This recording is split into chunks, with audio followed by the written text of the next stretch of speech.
All right, I'll give you a brief history. A friend of mine with the festival called me and said, would you like to give a seminar? I said, I'm a fool. I don't know anything.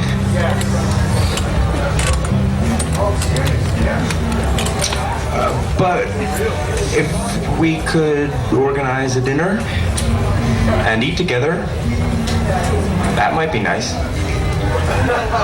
But to be honest, I do hope for something more than just a full belly. What did you eat? So, I repeat. What do we do? All right, one idea. We could rearrange all the seats so everyone's not looking at me, but we could sit in a circle and we could look at each other. Is this too big a circle we're creating? Is that doable? It might get us in trouble, but if I can get at least one helper to reorganize the seats at the end so we don't get in any trouble, I'm quite certain that this is going to be all right. Can you hold the food? It's a supper.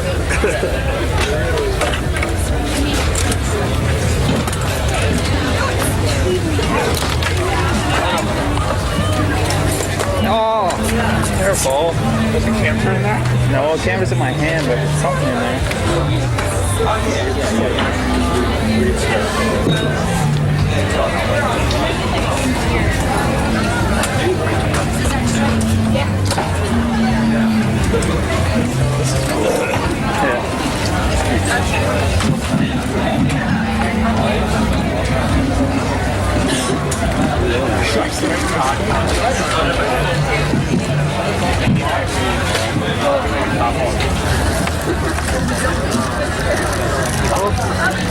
Sorry. Oh, you scraped my bare bum. Did it? Your bare bum? Your bum is bare? Yeah, it's a good thing you scraped it. Now Aaron doesn't have a chair. Oh, he's... Wonderful. So, there's 4 microphones up around here, and that's going to make it easier for us all to hear each other. So, if anybody else wants to take one, or we can just kind of, maybe we can figure it out. And, okay. I'm going to have to ask you to forgive me ahead of time for any and all awkwardness and wrongness.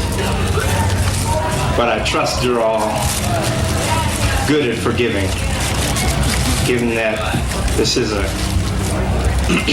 Christian festival. So I'd be happy to take the cue from anyone and then start blabbing away about what I think, or be happy to listen to what somebody else thinks, or happy to listen to something that someone's going through that's painful that would be a relief to tell a big old group of people. Now you all maybe didn't know what you were getting into here, and I don't either, but let's see what happens. What are you guys thinking about? Yeah. I was just wondering, who's your favorite band? Who's my favorite band? Yeah. Boy, I guess my band is my favorite band. I'm in a band, I think, and we're really awesome. I mean, like, not musically. I don't think much of our music. I think there's a lot of really way better bands musically, but those 4 guys, like my 4 brothers, that play with me, I could never ask for a better group of guys to be with. So yeah. Thank you for asking. Us. What do you? Yeah. About 5 years ago, I saw you guys here. I had only heard your names previously, and so I didn't really know what to expect. And y'all just blew my socks off. It was amazing. And y'all came out in like crazy winter fur coats and turtlenecks. And I just wondered, you remember that?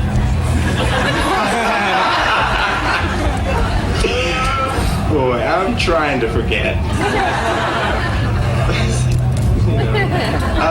Yeah. Well, For those of you who don't know that I'm in a band, well, according to this fella, I'm in a band. But for those of you who know that I'm in a band, to be perfectly honest, I'm not in a band. At least not at the moment. I'm here with you guys. And I think I'm going to join a band a little later and play some music tonight, and then we'll break up again, and then we'll get back together at some point. I mean, what I mean to say is I don't want to particularly talk about, like, my band, because that's not what's happening right now. It's like, right now, it's like, wow, here are you guys, and this is the only time in the history of the universe, in all the entire unfolding of this universe, this is the only time that all of us are going to be right here together. This is it. This very moment is the only this that we are ever going to have. So, as for 5 years ago, I'm praying for a bad memory, because that's gone, and I don't want to think about that anymore. We wore wool coats in the summertime, and it was a gimmick.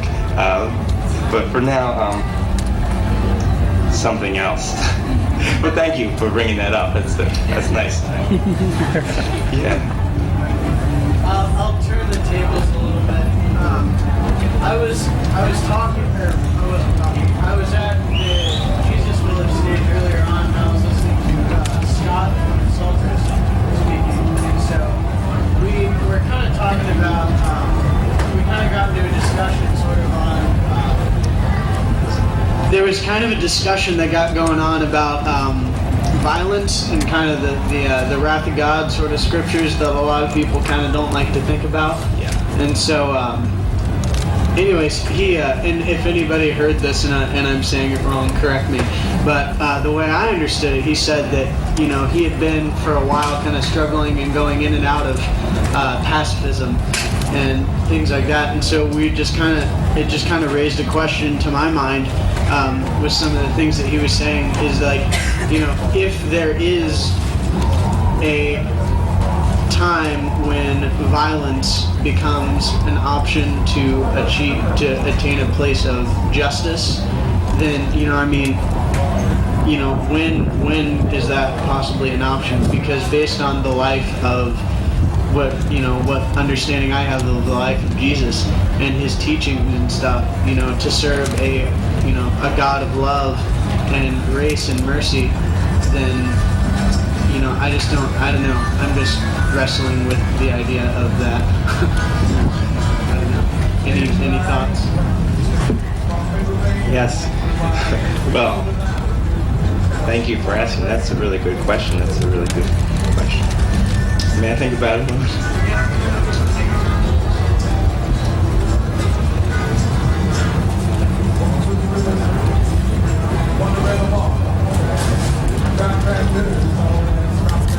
Well, to me, the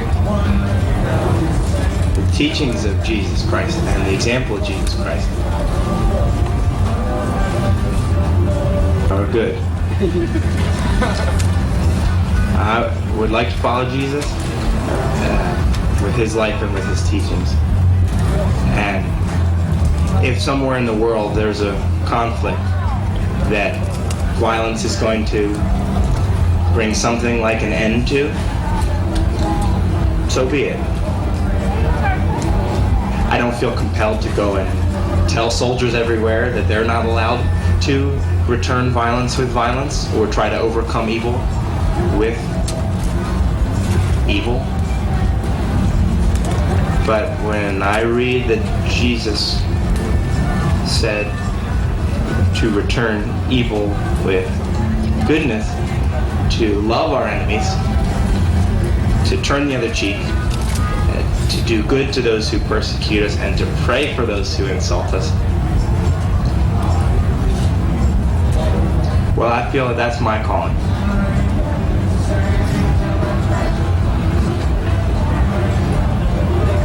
Yeah, oh, thank you. Thank you. Yeah.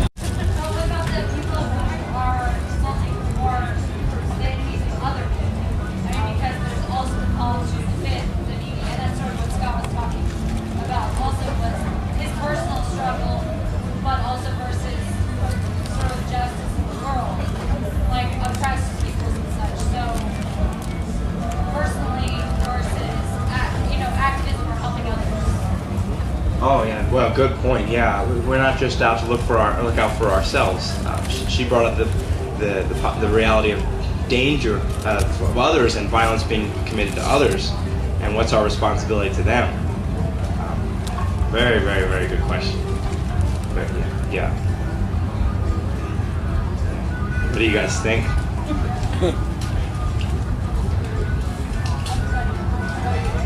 It's easy for me to talk about pacifism. I've never been near a war. It's really easy. Oh, well, you pray about it. But there is a fundamental question here. What are we trusting in to bring about justice? Do we believe that God will establish a kingdom of righteousness and justice on this earth? Do we believe that we're going to establish that? Or is there a difference? I think that we can be the tools that God uses to establish His kingdom on the earth. What's that? We can be the tools that God uses to establish His kingdom on this earth. Yeah. So if through whatever means He wants to use, like whether it's peace or war, like whatever, right? Yeah. So we're always like it'll look like it maybe us and people will claim that it's us, but I think that it'll be God using us. Yeah, he said that people could be used by God to establish His kingdom on earth. So that is, in a sense, God establishing His kingdom. And yes. Part of what I think is also that our roles as Christians and the rest of the world's roles are different. So I don't think that Christians are called to fight. I don't think that Christians should go to war. But I also don't think that we should try to change the world now. But we can't say no one should fight if we don't fight. So part of in perspective of the world, we can't expect everyone to live how we should live. And so I think that there's distinction in that we may not fight, but God may use wars, but I'm not going to go kill someone. I'm not going to say that God can't work through a war, but I don't think that we are called to kill people. What about where God sent the Israelites to war, though? Like, there's so many times in the Old Testament, especially when they're traveling through the desert, where they were sent in, and God said, destroy these cities like men, women, and children. And to us, that sounds like a pretty violent, vile thing, but that's who God is, and obviously our ways are different than His, but I think that God can definitely call us to war as Christians, and we don't like to think about murdering and stuff like that, but I think war is different than murder. But at the same time, I don't think we should glorify it, but I think that we can definitely be used as Christians in that situation. And even if we are in a situation where we have to fight for our lives and the lives of other people, I still think it's possible to show love to other people through that, whether by showing the people that were expected to kill mercy in that situation. I still think that we can be called to war and be Christians while we're there.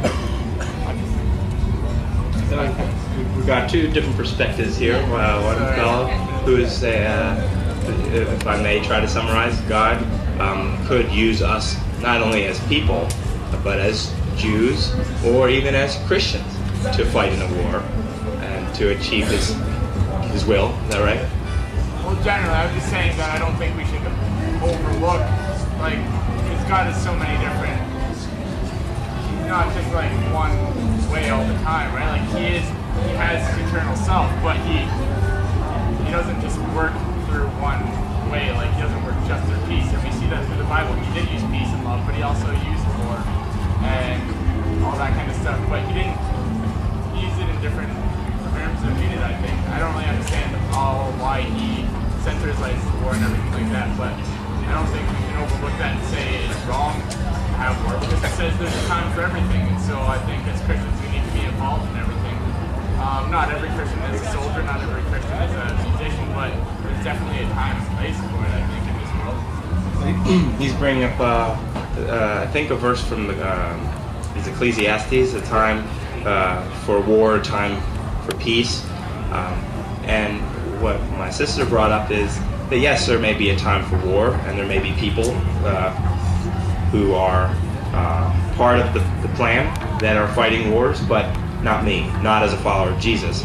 I don't feel that's my responsibility, but it's also not my responsibility to put an end to governments that believe in that sort of power or through whom God may be working. I just feel it's a simple, clear call from Jesus that, okay, you have heard it said, eye for eye and tooth for tooth. That was the time for that, in a sense. That was the time for war. But I say to you, love your enemies and do good to those who persecute you. That is to say, now is a time of peace. Yes. Yeah. Yeah. Yeah. I think for me, the difficulty that I face with the question of violence isn't so much about war or governments or, really large superpowers fighting each other, but it's like, I come from the inner city where we have a church on a block that has very heavy drug trade, and, there are shootings day in and day out, and, I have a little friend at church, and he's about to turn 14, and he told me that he's afraid to turn 14 because everyone he knows who turns 14 dies. And the question that I have is kind of like her question over here is, what do you do about people who face violence every day that are your friends and your neighbors? And how do you protect them without engaging in violence yourself? When you don't feel called to violence, and yet you have your neighbors saying, what do I do when people want to fight me, when people jump me with a baseball bat, when they want me to sell drugs for them? I mean, it just becomes a very personal issue and not so much an issue of war or armies or things like that. And so that's really my question, is what you do in daily life when violence is a problem. Yeah, thank you. That's a good question as well. What do you guys think? She said pray. That's a good one. That's a good answer. Whoever said that was onto something. Pray. Pray. Really pray. Really actually pray. Yes? What is this word against?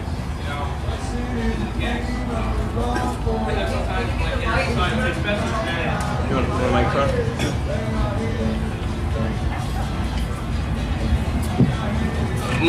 My thought on this, I think that, for me, clarifies things for me anyways, is that what is this war against? Is it against, because of the war in Iraq? That's our vision of warfare, that's very physical, death, and overthrowing governments. And I think the Christian faith is not about any of those things. It's not about physical harm or death to anyone at this point, because Jesus came to conquer death, and now it's about turning 180 and seeing us as a people, the Genesis, of really restoring and reclaiming who we are as one community of people all over the world. So for me, the war is spiritual, only in nature. It's not physical at all. And I think what she said about people that are facing things like this on the streets in the inner city, that those are spiritual things. These aren't physical things that are happening. I mean, yes, the repercussions of some of this stuff is physical in nature, but the root of everything is spiritual. And I think that we as a people need to realize that everyone is spiritual in nature, and that God desires us as broken people to reclaim our innocence and reclaim that beauty about ourselves. And I think that the judgment and our focus is sometimes clouded because of all the injustice around the world, and whether it's governmental or some sort of malicious movement around the world. I know, like Invisible Children, the people in Uganda, the rebels there that are killing and many people, and kids are being subjected to becoming children of warfare, and it's terrible stuff. But I want to emphasize, I think that our perspective needs to be changed into that this is spiritual. Everything is spiritual in nature, and everything that we see with our eyes is a repercussion of everything that's happening through spiritual stuff. And I think that we need to realize that the person who is doing harm is just as broken as the person that is being harmed, and that we are all broken people, and that we without Christ are nothing, and it's about reclaiming our innocence and our beauty and being restored and renewed and turning. It's a complete 180. I'd like to also address for just a moment what you brought up about freedom. And there's a verse from the Bible that comes to mind that says that the something shall set you free. Do you guys know what it is? It's the truth. Yeah, the truth. The truth. The truth. The truth shall set you free. The truth shall set you free. I have to be honest. That the equating of the blood of Jesus bringing freedom with the shedding of blood by the American military bringing, well, the freedom that I think you have in mind, maybe the freedom of speech or the freedom of press, the freedom of religion. I believe those are fundamentally different freedoms. And I don't believe that there's any shedding of blood by any military that's going to give me the kind of freedom that Jesus Christ has given me when he shed his blood. How you guys doing? Is this too much on this one subject? Is it too...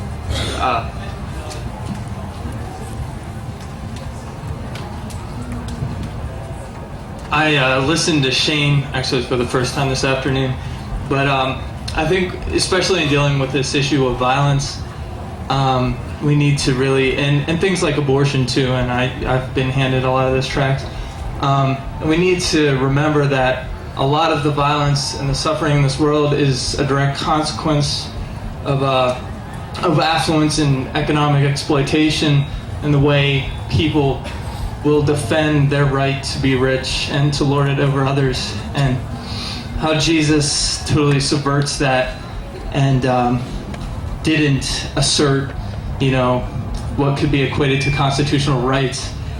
He went so far as to heal, the ear of the centurion who Peter attacked defensively, and Jesus says, "My kingdom is not of this world," and calls us all to be servants and to not seek positions of leadership. And I really think we need to embrace that vision more fully, and to not just view our positive change in the world in terms of tangible, practical things, because Jesus went to the cross naked and ashamed, and he even was to the point of questioning, God, why have you forsaken me? And I think we would like to just see everything work out perfectly on this earth, but really we need to be a witness to this world that is passing away, that's awaiting for its restoration, and to live the kind of lifestyle that Jesus envisioned for his followers, because I really feel like violence is not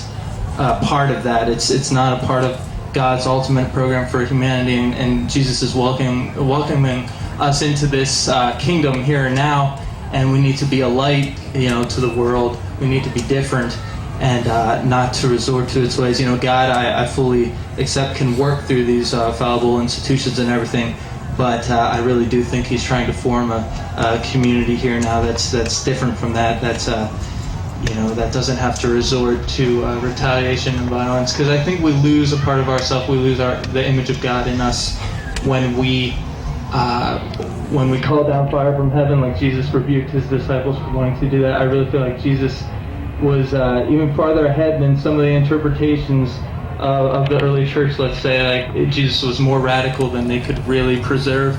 So I think we need to look beyond Old Testament passages and even some of the atonement theory and whatnot, and to really embrace the sacrifice and the manner in which Jesus died, not just that he went to the cross, but how he did it, why, what brought him there, and to live that, and to let Christ live in us. Thank you, brother. I sure appreciate what you said about our need to retaliate, and that Jesus has shown us another way. And that I got the notion maybe I'd like to tell you guys something. We were talking about ideas. There's a lot of ideas. I think war can accomplish it. I don't think so. Okay. But I again want to. I'm still struck, and I'm really grateful for what you shared about freedom, and what is stirring in my heart, if I may share it with you.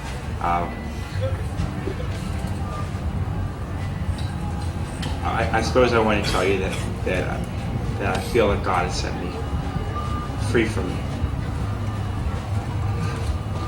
what you said about the need to retaliate people. And I want to ask you, in what ways is it relevant to us today? Not the idea of what are we going to vote on for the next election, or do we believe in the war that's going on thousands of miles away, but in what ways do we have war inside ourselves at this moment? And what I want to tell you guys that I feel in some respects freedom from is the desire to retaliate against my brothers and sisters that travel with me, my desire to retaliate against my dad when he hurts me, my desire to retaliate against strangers when they say something that upsets me. I would like to ask you guys, do you understand what I mean?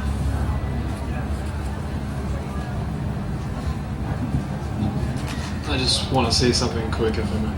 Please. I'm just thinking of a part. I don't know if anyone's read Mere Christianity, but there's a whole chapter in there where C.S. Lewis talks about, he basically advocates a Christian warrior and of war of any kind that he thinks is sometimes a noble thing to do as an act of love, just in war, not in a violent kind of way. I think violence is always not a good means and stuff like that. I really appreciate what everybody's saying here and stuff, but I'm also drawn to just kind of thinking of that, of how it can be an act of love if someone else is being attacked in some way, if it's your responsibility as a Christian to do something about that, just as protection possibly. And also I was thinking, I can't read Hebrew at all, but I've heard that there's some two different versions of the passage where it says thou should not commit murder, and some versions say thou should not kill, and both is a distinction of the Hebrew word that's called ratsaba, and it means to not murder. And so in that sense, murder is always wrong, but I'm not sure exactly if killing would always be wrong if it's an act of war. So that's kind of what I'm thinking about. So yeah, thank you. Yeah, something that my brother shared with me earlier that was troubling to him, who I don't think identifies himself as a pacifist, but shared that he was troubled by our culture's, not by the violence in the world, but by the level of violence that exists in our culture and in this world, that you need to look no further than the box office to see that we actually go and watch recreations of violence, not weeping, but for entertainment that's inside of us, and to try to find, wow, where do I love that? And God have mercy on me. Thank you for sharing that. Yes. I guess in sort of a response to that, and also kind of in correlation with what our friend said, I just don't think that whenever it comes back to the question of people killing people, whether you want to call it murder or taking someone's life, it ultimately, for me, I know that who lives and who dies is not in our hands, and it's not our call, or it's not my call anyway. And I don't think that. Thanks. Put up with us for a minute, okay? You don't gotta bow your head. Stand up for life. Please. Dear Father, I just want to thank you for this time, Lord, and for all the things said, Lord. Like it was said earlier, whether it's from you or not, from, who are we to speak and who are we to say words from ourselves, Lord? But I just pray that all the words that come from you, that you used us for your words, Lord, I just pray that that be heard, Lord, and that it be blessed, Lord, and that anything that is shared today, Lord, and people who hear it, Lord, I know that through your will, people will hear what they need to hear today, Lord. And I just thank you for this time together and pray for a safe trip home. Amen.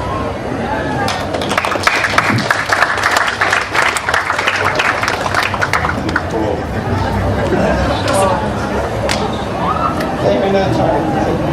Is it 6:35?